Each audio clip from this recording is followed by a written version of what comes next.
Bu dosyada, yani daha doğrusu 6-8 Ekim olayları olarak bilinen bu olaylarla ilgili şüphe yok ki bir kısım gelişmeler oldu. Bir kısım gözaltılar yaşandı, bir kısım tutuklandı.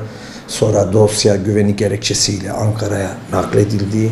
Ankara'daki Ağır Ceza Mahkemesi de yargılama yaptı. Bir kısım sanıkların cezalandırılmasına karar verdi.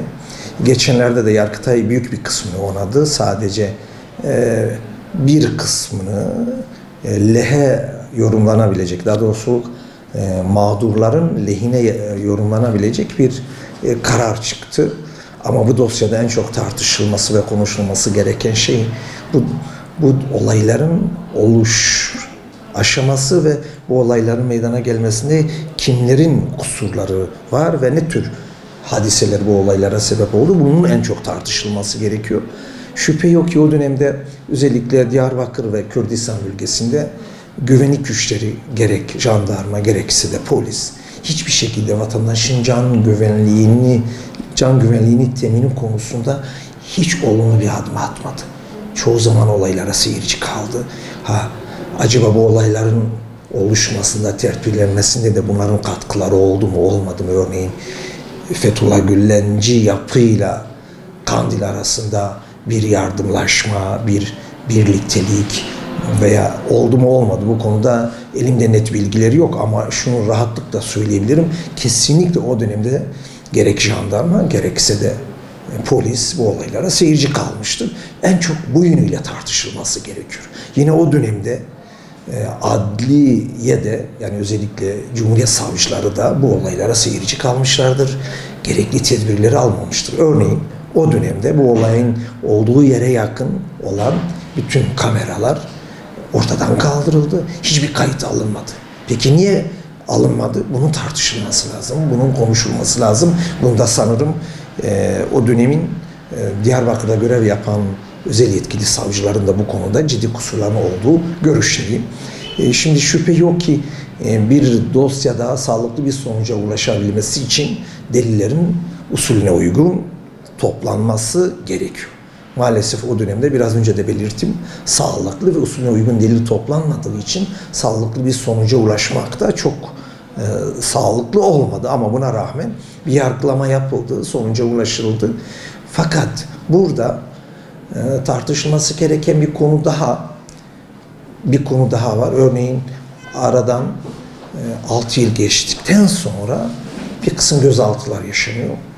Bu gözaltılara baktığımızda bu gözaltılar gerçekten siyasi bir mülahazayla mı yapılıyor yoksa gerçekten olayın faillerinin ortaya çıkarılması niyetiyle mi yapılıyor diye bakıldığında şu bir hakikattir ki şu anda bile şu an Ankara siyasi iktidar sadece siyasi mülahazalarla bu gözaltıları yaptı ve sonucu da sanırım yine siyasi mülahazalara kurban edilecektir.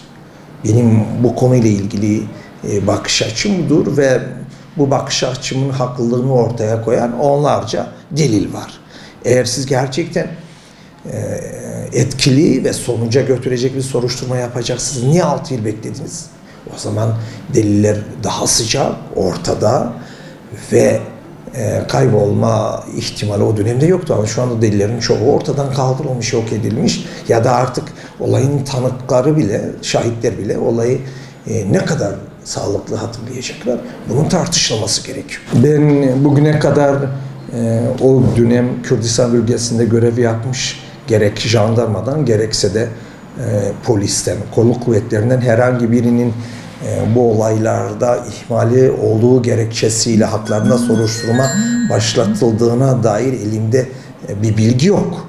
Muhtemelen de herhangi güvenlik güçlerinden, kolluk güçlerinden birinin ihmali olduğu gerekçesiyle eğer soruşturma açılsaydı sosyal medyada, basında da tartışılırdı. Maalesef 6 yıl geçmiş olmasına rağmen siyasi irade bu konuda bir adım atmıyor ve atma niyetinde de değildir. Yani Türkiye'de Ankara asla bu tür konularda kendi kusurunu kabul etmez ve kendi kusurunun giderilmesi için de adım atmıyor. Tabii bu dosyalarda sağlıklı ve adil bir sonuca ulaşabilmesi açısından bütün devlet kurumlarının elindeki bilgilerin net bir şekilde mahkeme ile paylaşmaları gerekiyor. Kanaatimce bu bazı kurumların elindeki bilgilerin mahkemelere gönderilmediği ve gönderilmek istenmediği, işte bazı siyasi mülahazalar için saklı tutulduğuna kanaat getiriyorum. Bu operasyonda bunun bir sonucu, bu gerekçeden sağlıklı bir sonuca ulaşabilmenin çok da mümkün gözükmediği görüşündeyiz.